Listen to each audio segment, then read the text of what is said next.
नमस्कार दोस्तों, स्वागत है आपका हमारे यूट्यूब चैनल सरकारी चैंपियन पे। तो दोस्तों, आज हम बात करने वाले हैं कि Bihar police subordinate service commission की ओर से एक बहुत ही अच्छी वैकेंसी आई हुई है, जो आप जिसका नाम है Bihar police BPSSC enforcement sub inspector इन ट्रांसपोर्ट डिपार्टमेंट रिक्रूटमेंट 2025।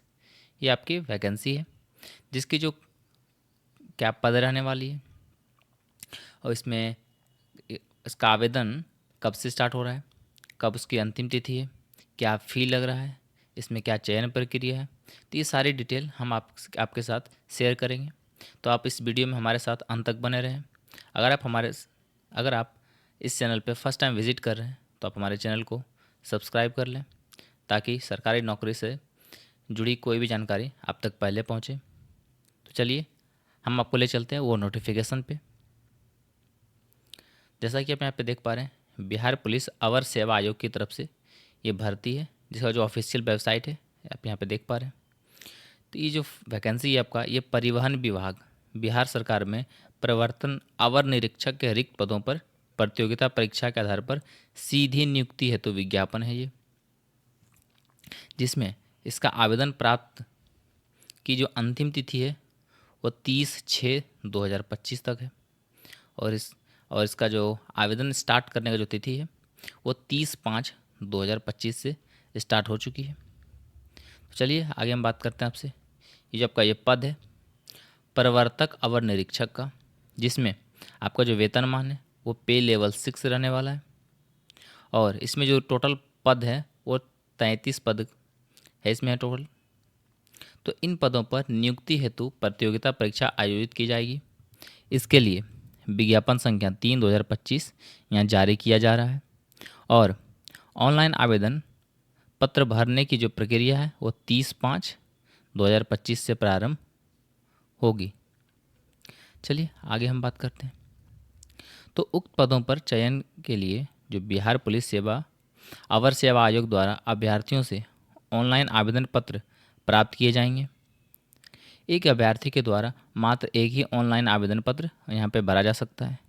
चलिए दोस्तों, आगे हम बात करते हैं आपसे कि इसमें आवेदन के लिए पात्रता। तो अगर आप इस फॉर्म को फिल करना चाहते हैं तो आपकी क्या एलिजिबिलिटी रहने वाली है, इसको कौन आवेदन कर सकते हैं। तो सबसे पहले जो अगर आवेदन करना चाहते हैं तो उन्हें भारतीय नागरिक होना अनिवार्य है, चाहे वो पुरुष हो, महिला हो एवं थर्ड जेंडर, वो आवेदन कर सकते हैं। जो भारतीय नागरिक हो, पुरुष महिला कोई भी हो, इस फॉर्म को फिल कर सकते हैं। नोट में यहाँ पर देखिए दिया हुआ है कि थर्ड जेंडर अभ्यर्थी के लिए सामाजिक न्याय एवं अधिकारिता मंत्रालय भारत सरकार गजट संख्या 483 दिनांक 25/9/2020 द्वारा उभयलिंगी व्यक्ति अधिकारों का संरक्षण नियमावली 2020 की कंडिका 5 में निहित प्रावधान के आलोक में धारा 6 के अंतर्गत जिला मजिस्ट्रेट नियम 4 में निर्धारित पद्धति के अनुसार कार्रवाई करते हुए प्रपत्र 3 में पहचान पत्र जारी करेगा, और जिसमें ऐसे व्यक्ति का लिंग अंकित होगा और तदनुसार उनकी श्रेणी का निर्धारण किया जाएगा। और थर्ड जेंडर अभ्यर्थी उपरोक्तानुसार अपना पहचान पत्र तैयार रखें। तो चलिए आगे हम बात करते हैं। अभ्यर्थी का जो शैक्षणिक योग्यता है वो 1/8/2025 तक न्यूनतम शैक्षणिक योग्यता किसी मान्यता प्राप्त विश्वविद्यालय से स्नातक या इसके समकक्ष उपाधि उनके पास होनी चाहिए, यानी कि ग्रेजुएशन लेवल का कोई भी सर्टिफिकेट, कोई भी कोर्स आप कर रखे हैं ग्रेजुएशन लेवल का, वो आपका 1/8/2025 के पहले अगर हुआ है तो आपको यहाँ पे ये मान्य है, किसी भी विश्वविद्यालय से आप किए हों। नेक्स्ट आपका है, आपका उम्र सीमा की जो गणना है वो 1/8/2025 के आधार पर की जाएगी। परंतु वैसे अभ्यर्थी जो 1/8/2020 को सरकार द्वारा निर्धारित अधिकतम उम्र सीमा धारित करते हों तो वे भी उम्र सीमा के आधार पर आवेदन कर सकते हैं। नेक्स्ट आपका है, अभ्यर्थी की जो उम्र सीमा है 1/8/2025 को मैट्रिक अथवा समकक्ष प्रमाण पत्र के अनुसार निम्नवत होगी। कैसी रहने वाली है, तो यहाँ पे देख पा रहे हैं उनका जो न्यूनतम आयु है, जो अनारक्षित वर्ग है, सामान्य वर्ग से है, उनका 21 वर्ष और अधिकतम आयु 37 वर्ष, एवं महिलाओं की जो न्यूनतम आयु है वो 21 वर्ष और अधिकतम 40 वर्ष रहने वाली है। नेक्स्ट आपका है जो पिछड़ा वर्ग एवं अत्यंत पिछड़ा वर्ग कोटि के पुरुष महिलाओं एवं थर्ड जेंडर अभ्यर्थी के लिए जो न्यूनतम आयु है वो 21 वर्ष और अधिकतम 40 वर्ष है। और जो अनुसूचित जाति से बिलोंग करते हैं यानी कि SC ST वाले, तो वैसे पुरुष और महिलाओं के लिए जो न्यूनतम उम्र है वो 21 वर्ष और अधिकतम उम्र 42 वर्ष रहने वाली है। चलिए आगे हम बात करते हैं कि इसमें आयु में भी किन्हीं का छूट दिया जाता है। जैसे कि बिहार के वैसे सरकारी सेवकों को उच्चतर वेतनमान की सेवा संवर्ग में जाने के लिए प्रतियोगी परीक्षा में भाग लेने हेतु अधिकतम आयु सीमा में 5 वर्ष की उन्हें भी छूट दी जाती है। जिन्होंने नियमित सेवा में न्यूनतम 3 वर्ष से अधिक अवधि पूरी कर ली हो उन्हें, और असैनिक पद पर नियुक्त हेतु भूतपूर्व सैनिकों को अधिकतम आयु उम्र सीमा में 3 वर्ष तथा प्रतिरक्षा सेवा में बिताई गई सेवा अवधि के योग के समतुल्य रियायत दी जाएगी, बशर्ते कि उनकी वास्तविक उम्र कटअप तिथि को 57 वर्ष से अधिक नहीं हो। चलिए आगे हम बात करते हैं अभ्यर्थी का जो शारीरिक मापदंड क्या रहने वाला है, जिसमें आपका लंबाई तो पुरुषों के लिए न्यूनतम 165 सेंटीमीटर, महिलाओं के लिए न्यूनतम 150 सेंटीमीटर, और सीना सिर्फ पुरुषों के लिए बिना फुलाए 79 यानी कि 79 सेंटीमीटर, और फुला करके यानी उन्हें 5 सेंटीमीटर फुलाना है 84 सेंटीमीटर। ये आपका मिनिमम क्वालिफाइंग रहेगा आपका सीना में। अगर किन्हीं का अगर 80 है ऑलरेडी तो उनको 5 सेंटीमीटर फुलाना होगा। महिलाओं के लिए यहाँ पे सीना की मापी नहीं होगी। और जो किन्नर है या कोथी है जिसे महिला या ट्रांसजेंडर कहा जाता है, तो ऐसे अभ्यर्थी के लिए शारीरिक मापदंड तथा शारीरिक दक्षता परीक्षा का मापदंड ये पिछड़ा वर्ग के अभ्यर्थी के समान होगा। यानी जो ट्रांसजेंडर है उनका यहाँ पे कैटेगरी पिछड़ा वर्ग के अभ्यर्थी के समान उन्हें यहाँ पे ट्रीट किया जाएगा। चलिए आगे हम आपसे बात करते हैं इसमें आपकी जो नियुक्ति की प्रक्रिया है वो क्या रहने वाली है, जिसमें आपका लिखित परीक्षा, शारीरिक जांच एवं साक्षात्कार के आधार पर चयन किया जाएगा। टिप्पणी में यहाँ पे आपका दिया हुआ है कि जो शारीरिक जांच है केवल आर्हक प्रवृत्ति का होगा। चलिए नेक्स्ट आपका है कि सबसे पहले आपको जो लिखित परीक्षा यहाँ पे जो आयोजित किया जाएगा उसमें यानी कि आवेदन पत्रों के संग्रहण के उपरांत यानी कि सबसे पहले आपका फॉर्म फिलअप होगा। फॉर्म फिलअप करने के बाद आवेदन पत्रों की समीक्षा की जाएगी। जिन अभ्यर्थियों का आवेदन सही पाए जाएंगे उनके लिए लिखित प्रतियोगिता परीक्षा का आयोजन किया जाएगा। और ये लिखित परीक्षा जो है वो 2 चरणों में होगी, एक प्रारंभिक और दूसरा मुख्य परीक्षा। तो लिखित परीक्षा के सभी पत्र बहुविकल्पीय प्रश्न पर आधारित होंगे। नेक्स्ट आपका है जैसे कि इसमें आपका जो प्रथम चरण है यानी कि प्रारंभिक परीक्षा यानी जिसे PT एग्जाम कहते हैं आप, वो आपका 200 अंकों का एक पत्र होगा, जिसमें से कुल संख्या 100 होगी प्रश्नों की, और परीक्षा की जो अवधि है 2 घंटा की होगी। और इसमें सामान्य ज्ञान एवं समसामयिक मुद्दों से संबंधित प्रश्न पूछे जाएंगे। इसमें 30% से कम अंक प्राप्त करने वाले जो अभ्यर्थी हैं उन्हें मुख्य परीक्षा के लिए असफल घोषित किए जाएंगे। प्रारंभिक परीक्षा में प्राप्त अंकों के आधार पर रिक्तियों के 20 गुना सफल अभ्यर्थियों का चयन मेधा क्रमानुसार आरक्षण कोटिवार किया जाएगा।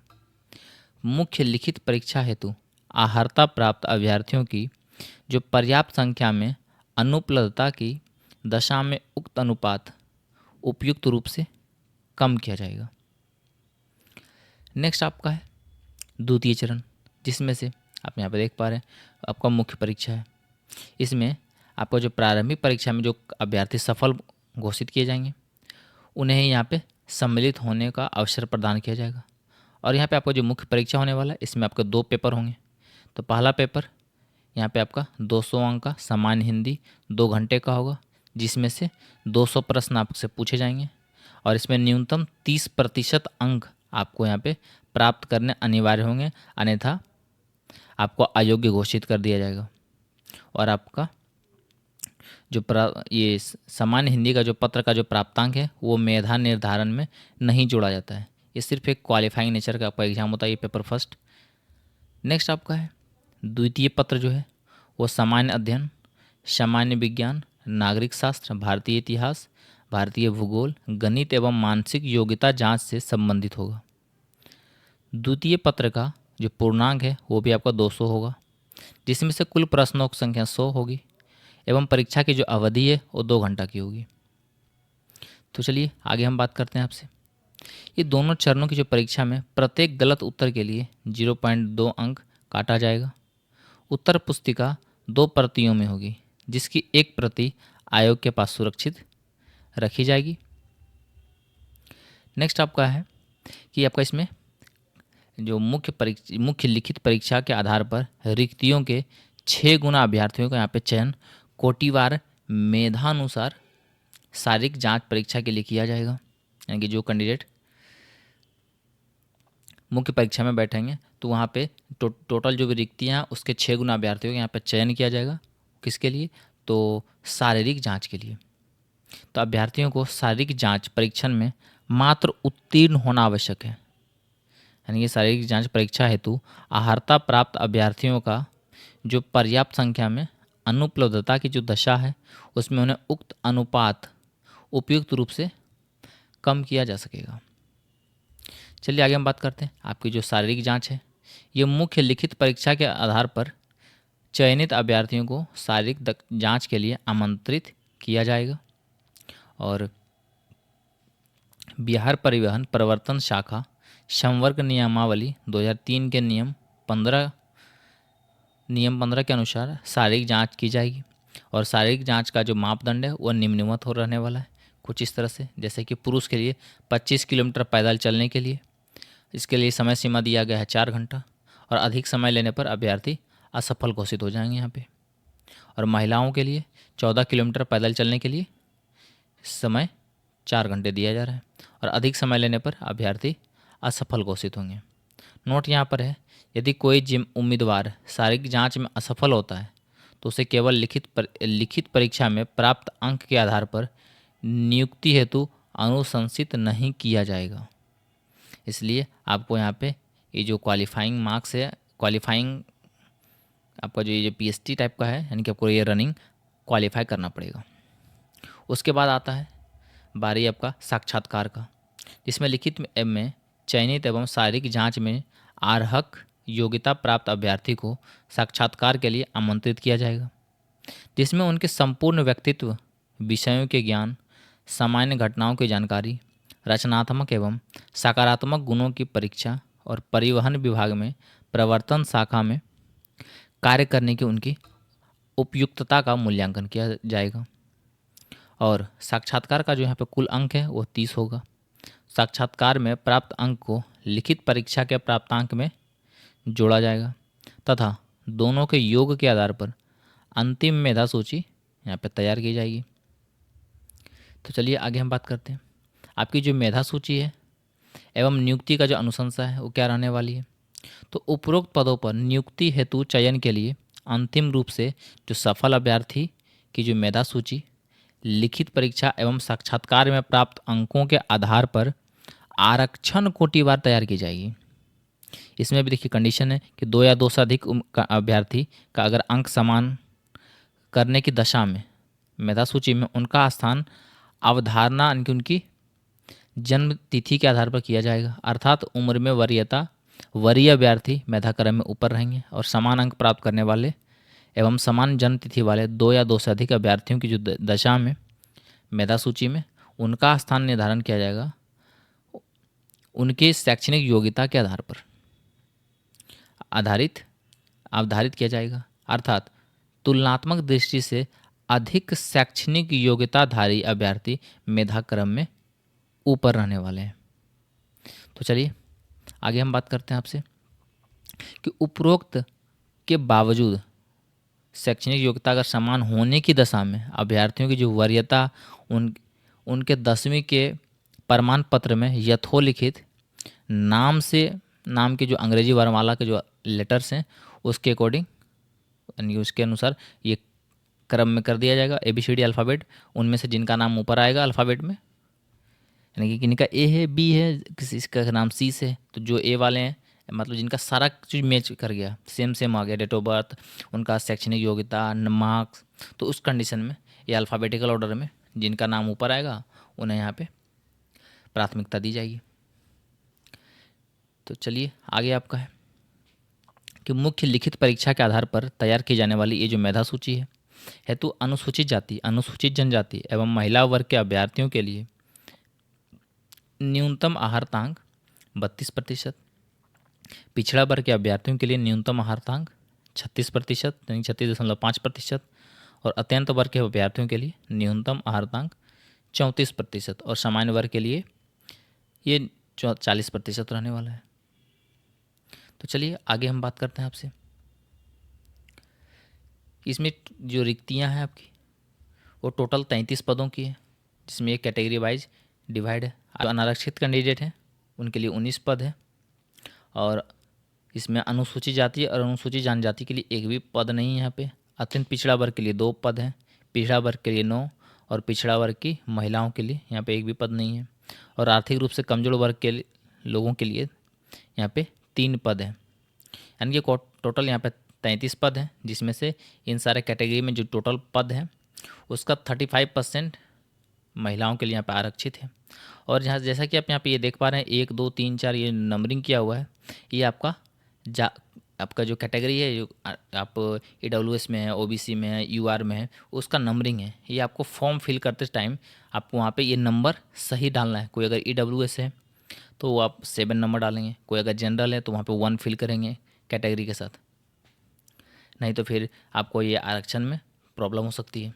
अगर कोई SC ST हैं, अगर उनको आरक्षण चाहिए तो उनको 2 डालना पड़ेगा अपना कैटेगरी, कहीं वो मिस्टेक से 1 डाल दिए तो उनके लिए थोड़ी समस्या का कारण बन सकता है। नेक्स्ट आपका है जो स्वतंत्रता सेनानी के पोता पोती या नाती नातिन है, उनके लिए भी यहाँ पे 2% आरक्षण है कुल पदों में, पर यहाँ पे उनके लिए कोई अनुमान नहीं है, और उनके पद का कोई अनुमान नहीं है। पर जो भी वैकेंसी होती है टोटल, उसमें से 2% स्वतंत्रता सेनानियों के लिए और 4% विकलांग के लिए ये सीट आरक्षित रहती है। तो चलिए आगे हम बात करते हैं आपसे।